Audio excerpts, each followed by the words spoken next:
Brigjen Katamso lahir pada 5 Februari 1923 di Sragen, Jawa Tengah. Brigjen Katamso memulai karir militer saat masuk dalam pendidikan tentara peta di Bogor. Setelah Indonesia merdeka, Brigjen Katamso masuk dalam TKR yang merupakan cikal bakal dari TNI. Pada tahun 1963, beliau menjabat sebagai Komandan Korem 072 Kodam 7 Diponegoro yang berkedudukan di Yogyakarta.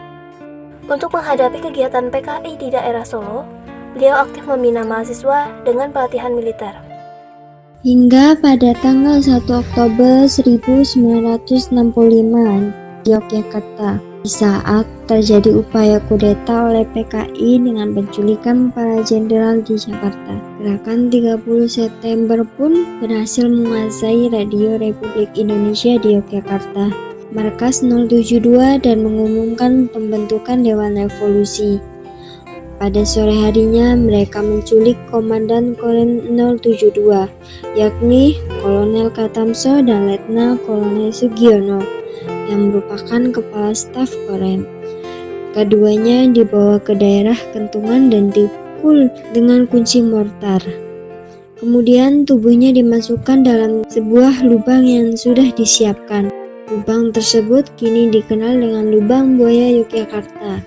Kedua jenazah baru ditemukan pada tanggal 21 Oktober 1965 dan kemudian dipindahkan ke Taman Makam Pahlawan Semaki Yogyakarta. Karena jasa dan perjuangannya, Brigjen Katamso dianugerahkan sebagai pahlawan revolusi berdasarkan surat ketentuan Presiden RI nomor 118 Koti tahun 1965, tanggal 19 Oktober 1965. Kolonel Sugiono atau nama lengkapnya adalah R. Sugiono Mangunwiyoto, lahir pada 12 Agustus 1926 di Gedaren, Gunung Kidul, Yogyakarta.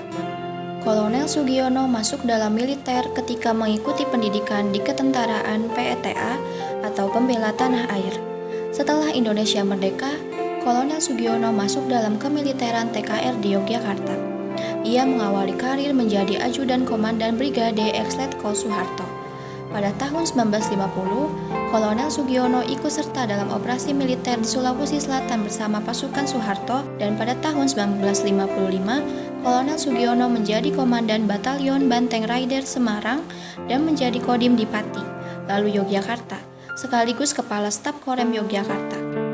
Sepulang bertugas dari Pekalongan, Kolonel Sugiono langsung menuju markas Korem 072, namun ternyata markas tersebut sudah dikuasai oleh anggota militer G30 SPKI.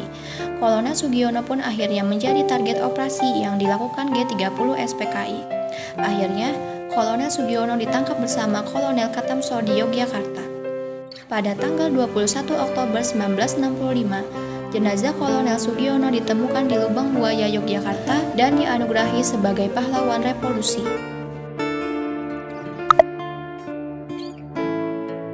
Pierre Andres Tenden terlahir dari pasangan Dr. Al Nenden, seorang dokter yang berdarah Minasaha, dan Maria Elizabeth Cornet, seorang wanita Belanda yang berdarah Prancis, pada tanggal 21 Februari 1939 di Batavia. Pierre adalah anak kedua dari 3 bersaudara. Kakak dan adiknya masing-masing bernama Mitje Pere dan Roswidiati.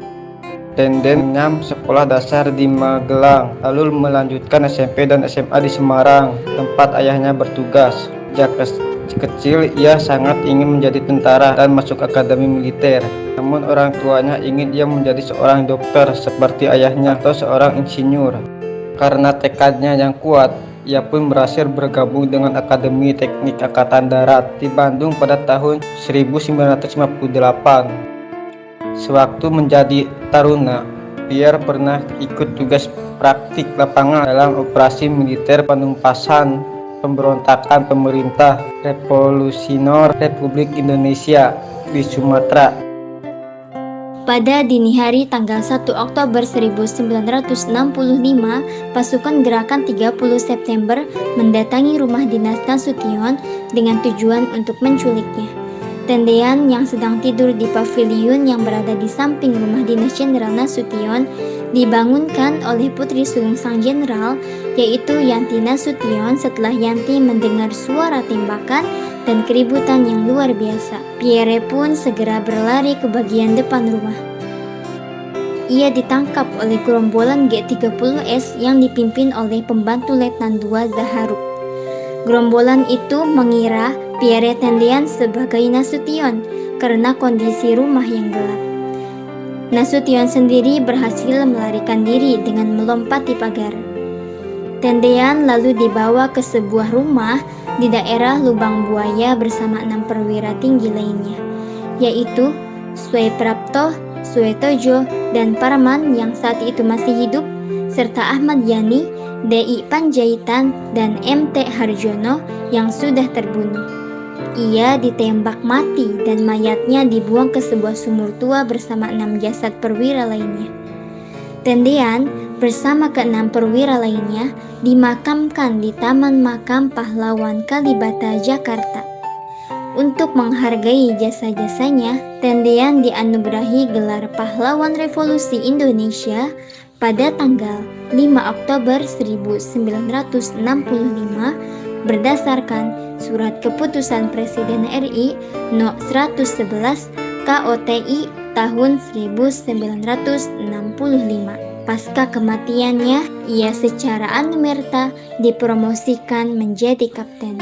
Sejumlah jalan juga dinamai sesuai namanya, termasuk di Manado, Balikpapan, dan di Jakarta.